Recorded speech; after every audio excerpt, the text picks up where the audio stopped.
Friends, welcome to my channel. ನಾನಿವತ್ತು ಏನು ಗೊತ್ತಾ, ಬೆಳಗ್ಗೆ ಇಡ್ಲಿ ತುಂಬ ಇತ್ತು, ಅದಾಗೆ ಸ್ವಲ್ಪ ಉಳಿದಿತ್ತು.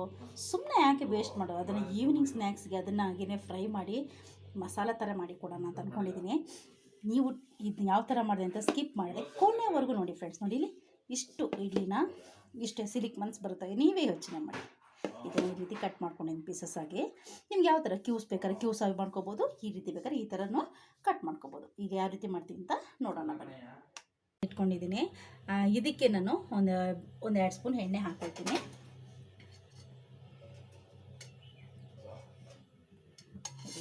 ಎರಡೂವರೆ ಸ್ಪೂನ್ ಹಾಕಿದ್ದೀನಿ. ಇದೀಗೆ ಬಿಸಿ ಆಗಲಿ, ಆಯಿತಾ?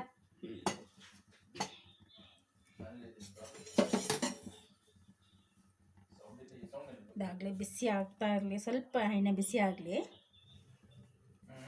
ಈಗ ನಾವು ಏನು ಇಡ್ಲಿನ ಕಟ್ ಮಾಡಿ ಇಟ್ಕೊಂಡಿದ್ದೋ ಅದನ್ನು ನಾವು ಇದಕ್ಕೆ ಹಾಕಿ ಒಂದು ಸ್ವಲ್ಪ ಗೋಲ್ಡನ್ ಶೇಡ್ ಬರೋವರೆಗೂ ಫ್ರೈ ಮಾಡ್ತೀವಿ.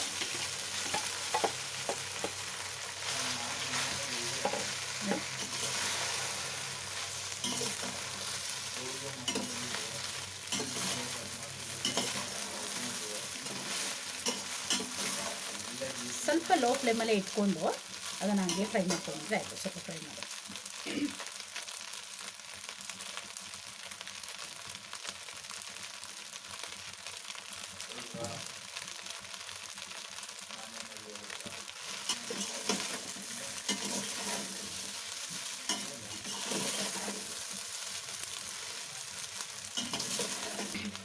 ಇನ್ನೊಂದು ಸ್ವಲ್ಪ ಇದಾಗೋವರೆಗೂ ನಾನು ಫ್ರೈ ಮಾಡ್ಕೊಂಡು ಬರ್ತೇನೆ. ಈಗ ಇಷ್ಟು ಫ್ರೈ ಆಗಿದೆ, ಆಯಿತಾ? ಇದನ್ನೀಗ ನಾವು ತೆಕ್ಕೊಳ್ಳೋಣ. ಸ್ಟವ್ ಆಫ್ ಮಾಡಿ ಇದನ್ನು ಬೇರೊಂದು ಪಾತ್ರೆಗೆ ಶಿಫ್ಟ್ ಮಾಡ್ಕೊಳ್ಳೋಣ. ಇಷ್ಟಾಗಿದೆ. ಇನ್ನು ಪೂರ್ತಿ ಆದರೆ ತಳ ಹಿಡ್ದಂಗೆ ಆಗಿಬಿಡುತ್ತೆ. ಸಾಕು ಇವಾಗಿಷ್ಟು. ಇವಾಗ ಅದು ಬಿಸಿ ಆಗಲಿ. ಮತ್ತೆ ಒಂದು 2 ಸ್ಪೂನ್ ಎಣ್ಣೆ ಹಾಕೋಣ.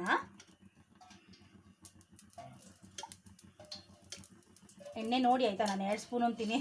ಎಣ್ಣೆ ಸ್ವಲ್ಪ ಜಾಸ್ತಿ ನನಗೆ ಬೇಕು. ನಿಮಗೆ ಎಷ್ಟು ಬೇಕೋ ಅಷ್ಟು ಎಣ್ಣೆ ನೀವು ಹಾಕಿ. ಆಲ್ಮೋಸ್ಟ್ ನಾನು ಎಣ್ಣೆ ಸ್ವಲ್ಪ ಜಾಸ್ತಿ ಯಾವಾಗಲೂ.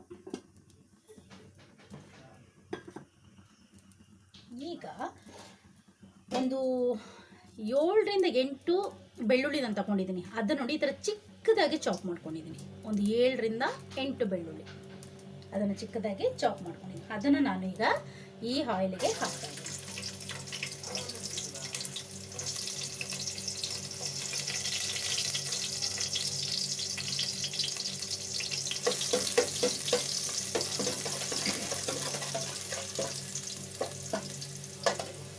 ಒಂದು ಈರುಳ್ಳಿನ ಚಿಕ್ಕದಾಗಿ ಕಟ್ ಮಾಡ್ಕೊಂಡಿದ್ದೀನಿ. ಇದು ಒಂದು ಈರುಳ್ಳಿ, ಅದನ್ನು ನಾನು ಇದಕ್ಕೆ ಹಾಕ್ತಾ ಇದ್ದೀನಿ.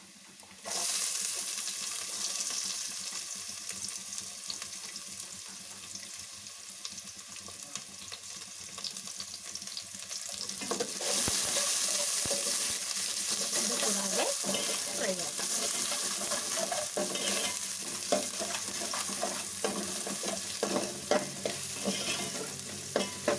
ಯಾವುದೂ ವೇಸ್ಟ್ ಮಾಡೋಕ್ಕೆ ಮನಸ್ಸು ಬರಲ್ಲ. ಯಾಕೆಂದರೆ ಕಷ್ಟಪಡುವಾಗ ಗೊತ್ತಾಗುತ್ತಲ್ಲ, ಅದನ್ನು ಆಲ್ಮೋಸ್ಟ್ ವೇಸ್ಟ್ ಮಾಡಕೂಡ್ದು. ಅಷ್ಟಕ್ಕೆ ಒಂದೊಂದ್ಸರಿ ತುಂಬ ಕಷ್ಟಪಡ್ತೀವಿ. ಒಂದೊಂದ್ಸರಿ ಹಸಿವಾದಾಗ ಏನು ಕೊಟ್ಟರು ತಿಂದ್ಬಿಡೋಣ ಅಂತ ಅನಿಸ್ಬಿಡುತ್ತೆ. ಅದರಿಂದ ಸ್ವಲ್ಪ ಉಳಿದಿದೆ, ಸ್ವಲ್ಪ ಈ ಥರ ಎಲ್ಲ ಮಾಡಿ ಕೊಟ್ಟರೆ ಅವರು ಡಿಫ್ರೆಂಟಾಗಿರುತ್ತೆ, ತಿಂದುಬಿಡ್ತಾರೆ. ಆಗ ಫಸ್ಟು ಇಡ್ಲಿ ಬೇಡ ಅಂದವರು ಆಮೇಲೆ ಇದನ್ನು ನೋಡುವಾಗ ಈ ಥರ ಮಾಡಿ ಕೊಟ್ಟಾಗ ನಮ್ಗೆ ಬೇಕು ಅಂತ ಬಂದುಬಿಡ್ತಾರೆ. ಆಗ ವಸ್ತುನೂ ಖಾಲಿ ಆಗುತ್ತೆ.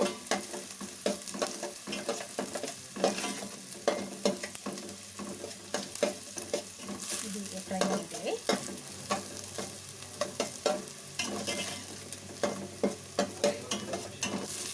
ಫ್ರೈ ಆಗ್ತಾ ಬರ್ತಾ ಇದೆ ನೋಡಿ. ಇವಾಗ ನಾನು ಒಂದು ದೊಡ್ಡ ಥರ ಕಟ್ ಮಾಡ್ಕೊಂಡಿದ್ದೀನಿ. ಅದನ್ನು ನಾನು ಇವಾಗ ಇದಕ್ಕೆ ಹಾಕ್ತಾ ಇದ್ದೀನಿ.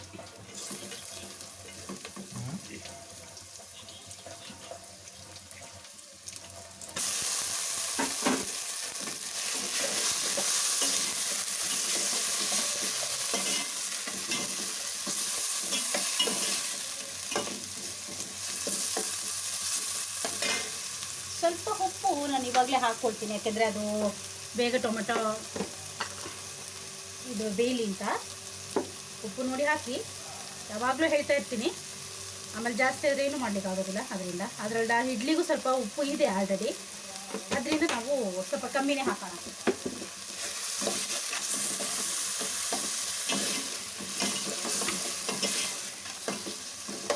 ಅರಿಶಿನ ಪುಡಿನೂ ನಾನು ಇವಾಗಲೇ ಹಾಕ್ಕೊಳ್ತಾ ಇದ್ದೀನಿ.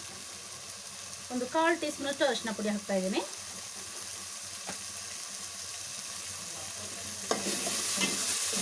ಟೊಮೆಟೊ ಹೀಗೆ ನಾನು ಸ್ವಲ್ಪ ಸಾಫ್ಟ್ ಆಗೋವರೆಗೂ ನಾನು ಬೇಯಿಸ್ಕೊಂಡೆ.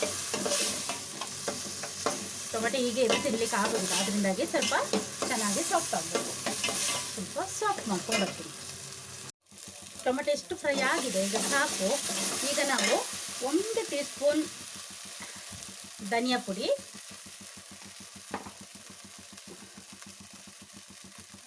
1 ಟೀ ಸ್ಪೂನ್ ಚಿಲ್ಲಿ ಪುಡಿ, 1/4 ಟೀ ಸ್ಪೂನ್ ಗರಂ ಮಸಾಲ, ಇಷ್ಟು ನಾನು ಹಾಕ್ತಾಯಿದ್ದೀನಿ. ಇದಿಷ್ಟನ್ನು ಹಾಕಿ ಫ್ರೈ ಮಾಡಿ. ಟೊಮೆಟೊ ಸಾಸ್ ಇದ್ದರೆ ಅದನ್ನು ಆ್ಯಡ್ ಮಾಡ್ಕೊಬೋದು. ನಾನು ಟೊಮೆಟೊ ಸಾಸ್ ಏನು ಹಾಕ್ತಾಯಿಲ್ಲ, ಅದರಿಂದಾಗಿ ನಾನು ಟೊಮೆಟೊನೇ ಎಲ್ಲ ನಾನು ನ್ಯಾಚುರಲ್ ಆಗಿ ಹಾಕ್ತಾಯಿದ್ದೀನಿ.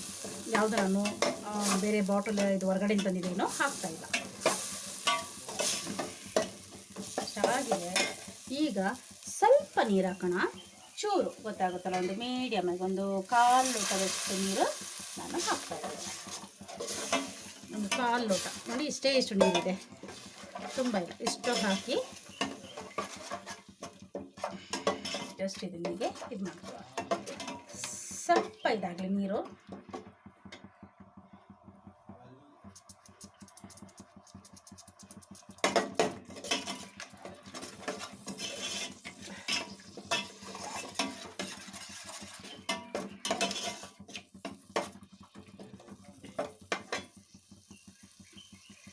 ಚೂರು ಅದು ಹಾಗೇನೆ ಸ್ವಲ್ಪ ಬಾಯ್ಲ್ ಆಗಲಿ. ಬಾಯ್ಲ್ ಆಯ್ತಾ ಬರ್ತಾ ಇರುವಾಗ ಈ ಇಡ್ಲಿನ ಅದರಲ್ಲಿ ಹಾಕ್ಬಿಡೋಣ.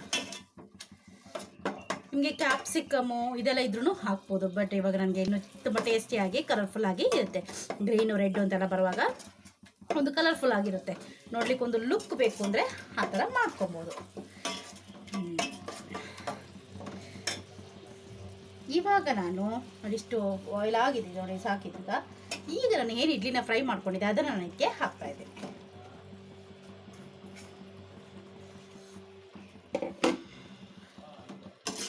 ಹೀಗೆ ಸ್ವಲ್ಪ ಹೊತ್ತು ಫ್ರೈ ಮಾಡ್ಕೊಳ್ಳೋಣ.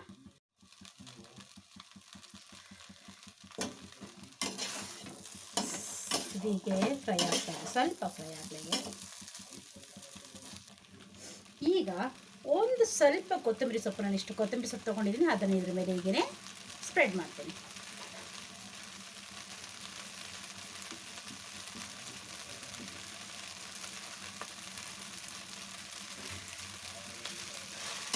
ನೋಡಿ, ಹೀಗೆಲ್ಲ ಮಾಡಿದ್ರೆ ಯಾರು ತಿನ್ನೋದಿಲ್ಲ, ಟೇಸ್ಟಾಗಿರುತ್ತೆ.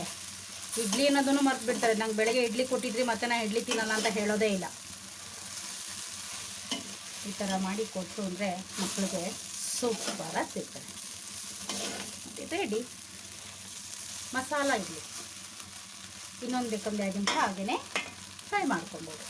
ನೋಡಿ, ಮಸಾಲ ಇಡ್ಲಿ ರೆಡಿ. ನೋಡಿ ಫ್ರೆಂಡ್ಸ್, ನಾನು ಮಾಡಿದ ರೆಸಿಪಿ ನಿಮ್ಗೆ ಇಷ್ಟ ಆದರೆ ಪ್ಲೀಸ್ ಒಂದು ಲೈಕ್ ಮಾಡಿ ಆಯಿತಾ. ನಿಮ್ಮ ಫ್ಯಾಮಿಲಿ ಫ್ರೆಂಡ್ಸ್ ಹತ್ರಗೆ ಶೇರ್ ಮಾಡಿ. ಇನ್ನಷ್ಟು ಈಸಿ ರೆಸಿಪಿಗೋಸ್ಕರ easy like in Kannada channel subscribe ಅಂತ ಮಾತ್ರ ಮರಿಬೇಡಿ friends. Thank you. See all next video.